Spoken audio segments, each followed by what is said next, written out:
Michael and I are getting ready into fighting position to fight some of the haters for this next one. 10,000 steps per day. I will not be doing that, and the fact that I have to do a YouTube video is throwing me off even more. I just say cold turkey on the pre-workout. No more for me. Now you guys are probably looking at me being like, Dana, why the heck are you wearing full-on sweatpants and a long sleeve shirt in the middle of August when it's 30-degree weather outside? What is 30 degrees Celsius in Fahrenheit? I don't know, Patrick, how much is 30 degrees Celsius in Fahrenheit? Do the math for my people because I feel like a lot of people are from the States here. I feel like it's like 90 degrees Fahrenheit. It's hot, okay? And the reason why is because I'm trying to cover up how pasty white I am right now. This is the pastiest white I've ever been in a very long time. The entire summer I've been fake self-tanning, as some of you may know. And have I gone outside the entire summer? No, maybe like twice. My skin has hit the sun, but I've been a vampire, I fear, the entire summer. So not having to tan, not being able to tan is kind of throwing me off, and the fact that I have to do a YouTube video is throwing me off even more. But we're going to France soon, so I can't self-tan. You know, I'm trying to catch a real tan when I'm in France, so. Anyways, getting into what we're gonna do today. I am following a little bit of a trend that's been going around on TikTok that I've seen, and it's what you don't do as a gym girl. I've tried explaining the rules of this game 10 million times, and I can't explain it for the life of me, but I'm gonna try my best at this take. It's basically, if you are a gym girl, you're trying to debunk certain stereotypes that people are like, you should be doing as a gym girl, and then people who have been in the gym for ages are like, or even like new gym girls, just expose the things that they don't do that a lot of people would be like, oh, you know? If that didn't make sense, it'll make sense when we get to later on the video. So let's just start with number one. First up, I do not barbell squat. I feel like that's a common thing that a lot of people have been saying now, but I have not barbell squatted for about 1 to 2 years. Don't quote me on that, but I feel it's been over a year since I've last barbell squatted. Do I have any regrets? Absolutely not. Do I have any plans to barbell squat in the near future? No. I'm not gonna say I'm never gonna do it again, but I have not barbell squatted in a while and I hate them. And the reason why is because they never feel comfortable for me. I feel like my form is always a little bit off. Like no matter how low of a weight that I try to do, it just never feels right. So I always end up having some sort of back pain, hip pain. There's so many better exercises that you can do to target your quads, and I've actually seen a lot more growth with these other exercises than I've ever experienced with the barbell squat. For me, I just find that my mind-muscle connection is the best when I do things like goblet squats on the Smith machine, dumbbell squats with them in the middle of my legs. Bench platform split squats have been so good. And there's so many other exercises that I do and that you see me doing all the time that I prefer over the barbell squat. Next up, we got no excessive cardio. You know I love my cardio and I do various different types of cardio, but I will not do more than 30 minutes. It's very rare that I go over the 30-minute mark. Most days I'll just stick with like a 15 to 20-minute Stairmaster, sprint circuit, or bike circuit. I feel like I'm missing something else. But I'll do 15 to 20 minutes of cardio either before or after my workout. And based on my goals, it's more efficient for me to be weightlifting and focusing most of my energy on the weightlifting than cardio, because I'm not only trying to build muscle and maintain my muscle, but I'm also trying to expend as much energy as possible. And weightlifting expends more energy than cardio because of the recovery process afterwards. You do continue to burn calories after your weightlifting session. So I just find that it's the most efficient type of training versus cardio. But obviously there's benefits to cardiovascular training, which helps your heart and your cardiovascular system. So definitely don't skip out on it, but don't feel like you have to do so much in order to see results. That was good. Guys, that was a great explanation. I'm proud of myself for that. That was crazy. Next up, we have the 10,000 steps per day. I will not be doing that. I like to keep it a little bit more flexible than that. I think it's a perfect goal to set, especially for people who have very sedentary jobs where you're just seated all day and you want to get a little bit more activity outside of your workout session, which is a perfect goal to set. But I just think having that same standard every single day is a little bit unrealistic for me, and I'd rather not beat myself up if some days I'm not able to reach the 10,000. So I'd rather it be a little bit more flexible for me, like enjoying my walks, getting out of the condo, and just enjoying activity instead of trying to make it feel forced all the time. Next up, which is probably not uncommon for you guys to hear from me because I say this a lot, I don't calorie track, but I do protein track. So there's a difference. With the calories, I only focus on intuitive eating, which is just focusing on what my body needs, making sure that I'm getting protein in every single meal to make sure I'm satiated and feeling full throughout the day.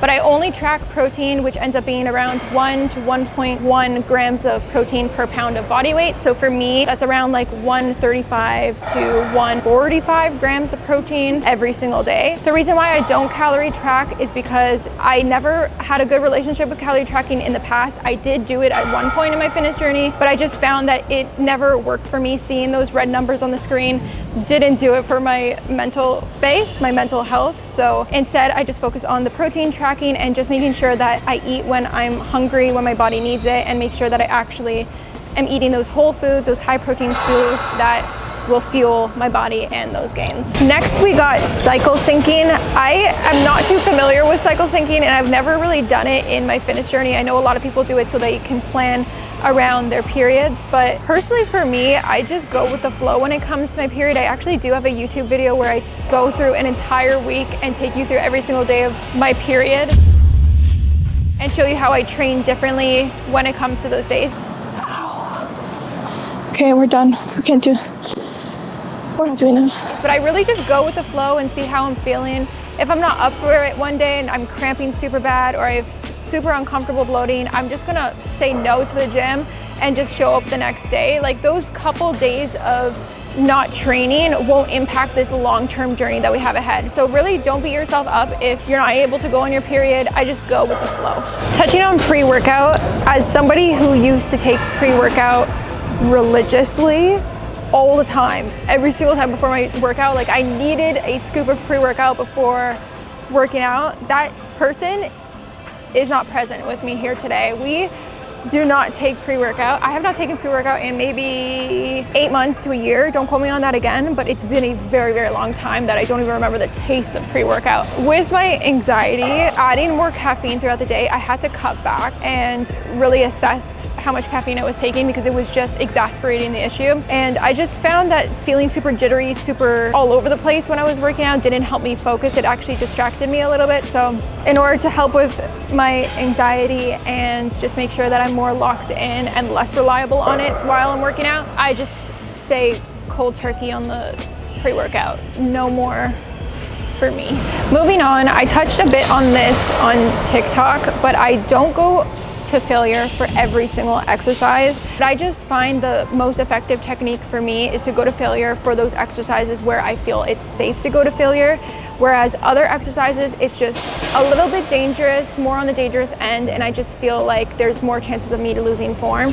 So for example, some exercises where I will go until failure is a Smith machine hip thrust because there's a lot of support already from the Smith machine, keeping it stabilized. I also have 2 points of contact, one on my back where it's getting supported by the box, and the other on the ground where my feet are situated. This will give me enough stabilization so that when I get to failure, all I have to do is just re-rack the weight or even just drop the weight on the Smith machine. There's a lot of support there where it is safe to go till failure. Another exercise where I go until failure is the quad extensions, just because there's so much support from the machine. You'll find that a lot of machine exercises I will go until failure because there's a lot of support and stabilization from the machine itself. There's minimal risk for injury when I do go till failure. But then other exercises where it's more free weighted, like dumbbell split squats, dumbbell squats, goblet squats, heel elevated squats. A lot of free weight exercises, there's the higher risk of losing form when you get more fatigued and more tired and you get closer to the failure point. So I just find that the risk of losing that form is just not worth the potential gains that I can get from going till failure for those exercises. So I try to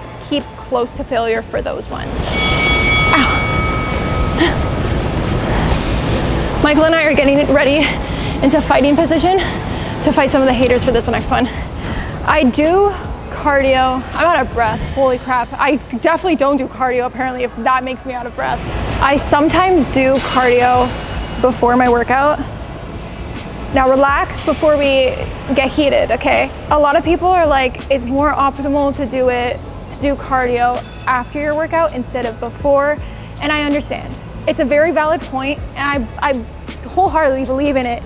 I do. The reason why it's more optimal to do it afterwards instead of before your workout is because if you're doing it before, a lot of your energy is getting expended to the cardio portion of your workout. And then when you get to the workout portion, you're gonna be a little bit more fatigued, and then you're not gonna be able to put all your energy into upping your weight and focusing on form and just trying your best. Versus if you do it afterwards, cardio takes a little bit more of a deficit. Let's get into my reasoning why.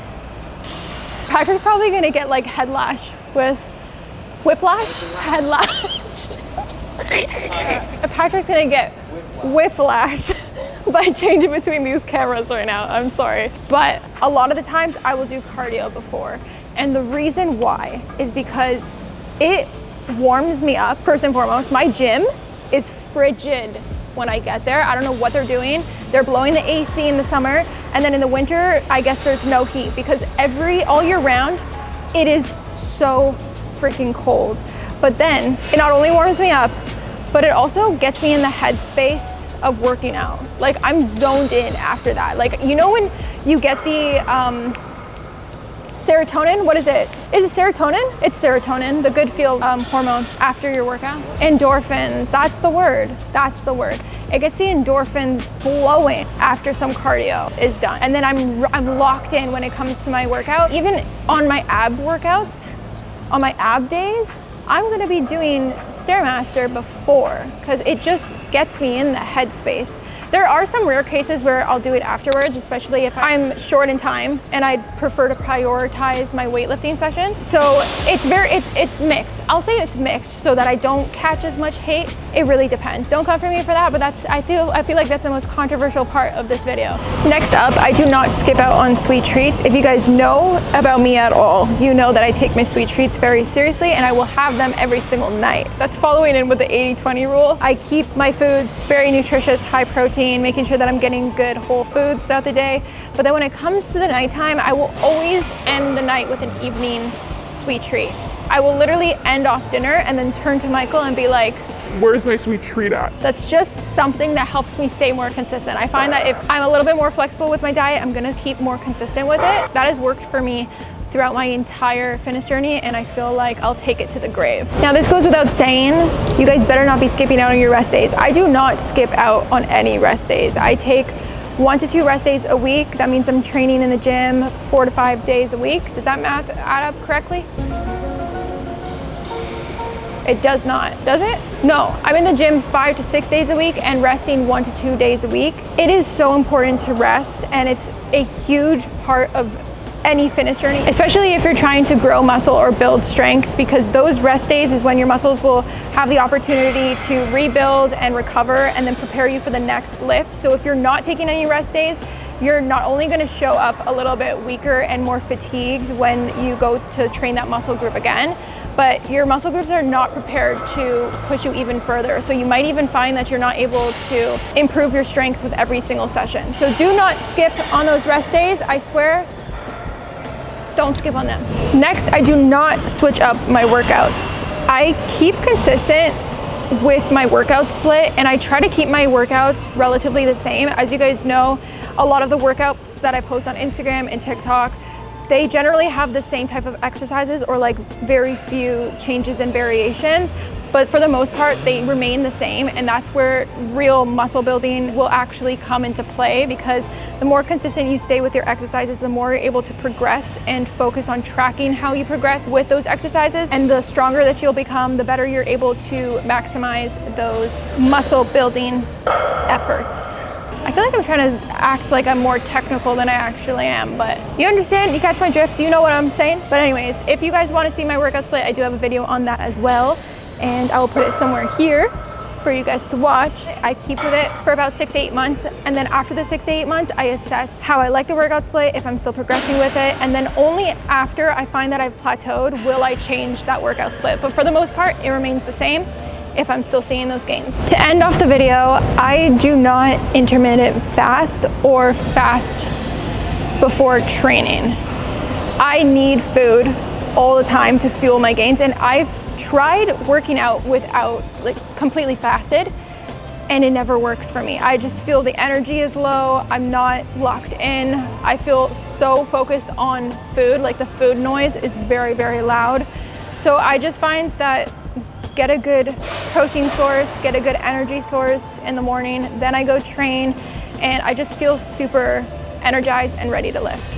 Okay, we are back home now, and that is a wrap on all the things that I don't do as a gym girl. I hope this video can serve as a reminder for a lot of you that everyone's gonna go about their fitness journey differently, and just because you see someone maybe on social media that's doing something different from you doesn't mean that you need to chase after what they're doing and follow and try to replicate exactly what they do. It's really just a learning process, and see what serves you and what doesn't serve you, and just go about it like that. Just do your own thing, find out what works for you, what doesn't work for you, and then just go from there. But I'm sure that I have a bunch more of these things that I don't do as a gym girl, so I might make a part 2 if that's something that you guys want. Or if you want to see stuff that I do, or like my non-negotiables as a gym girl, let me know in the comments, and I'm sure I'll make a video about that very soon. But as usual, make sure to like, comment, subscribe, and let me know what you want to see next. Also, follow me on all social media platforms where I post regularly, and I'll see you in the next video. Love you. Bye.